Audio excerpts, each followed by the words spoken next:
The Xelthar Dominion had conquered hundreds of worlds.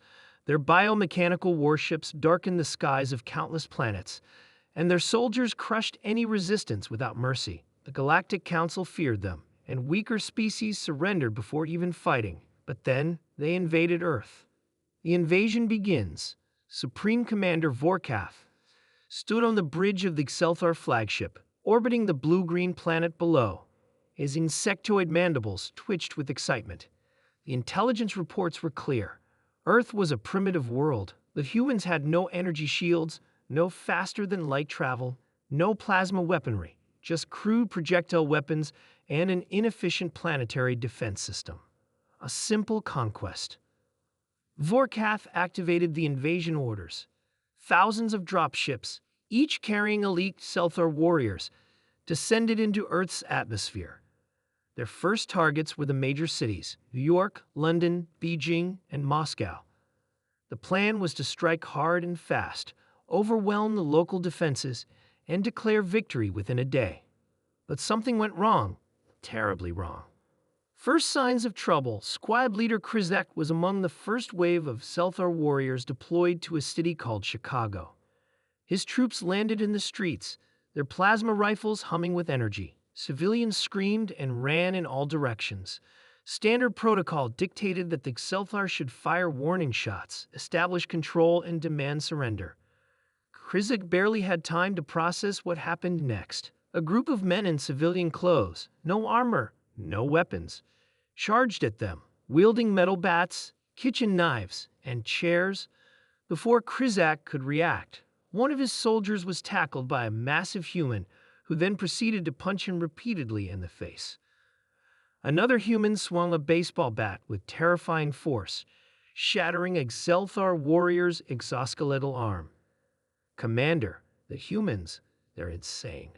Krizek shouted into his communicator. A red-haired woman grabbed one of his soldiers in a headlock, twisting his neck with a sickening crack. Another warrior was hit by a flying object, a can of beer, thrown with deadly accuracy. These humans weren't running, they were fighting back. Unexpected resistance. At first, Supreme Commander Vorkath dismissed the reports as exaggerations. "Our warriors are elite. No primitive species can defeat them in unarmed combat," he growled. But then the real horrors began. Reports flooded in from all over the planet. The humans had no unified defense, no planetary shields, no coordinated counterattack. Instead, they had something far worse: absolute insanity and an unbreakable will to fight.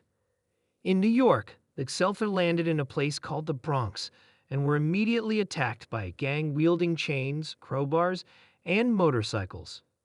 In Russia, soldiers and civilians alike drank vodka, laughed in the face of plasma fire, and then charged the invaders with nothing but rifles, fists, and explosives. In Texas, a group of humans on horseback lassoed a Xelthar warlord, dragged him across the ground, and tied him to a post like a wild animal.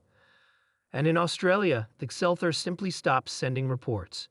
The invasion force landed, and then nothing. It was as if they had been erased from existence. Some intercepted messages contained the words, "giant spiders," and "drop bears."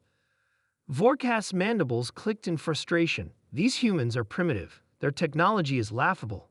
How are they resisting?" he demanded. His advisors hesitated. "Supreme Commander, it appears that humans possess an abnormal level of aggression and adaptability. They refuse to surrender, even when outmatched." Vorkath's eyes narrowed. This was unexpected, the turning point. By the third day, the Xelthar invasion was in shambles. Their dropships were hijacked, their weapons were stolen and used against them, and their warriors were either dead or in hiding. One particular event sealed their fate. A squad of Xelthar warriors landed near a human structure labeled Marine Corps Base Camp Pendleton. They expected a weak military response.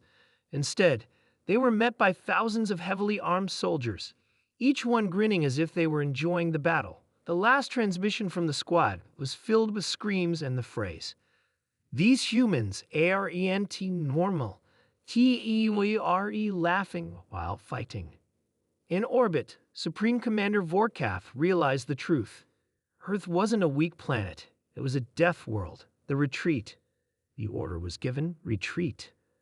The once mighty Scifi fleet, which had terrorized the galaxy, now fled in disgrace. Their ground forces were wiped out, their warships disabled by makeshift human explosives, and their commanders humiliated.